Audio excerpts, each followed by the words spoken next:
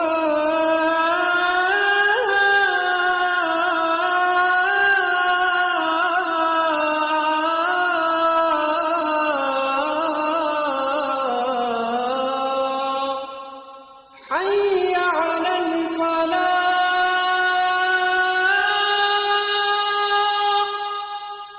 حي على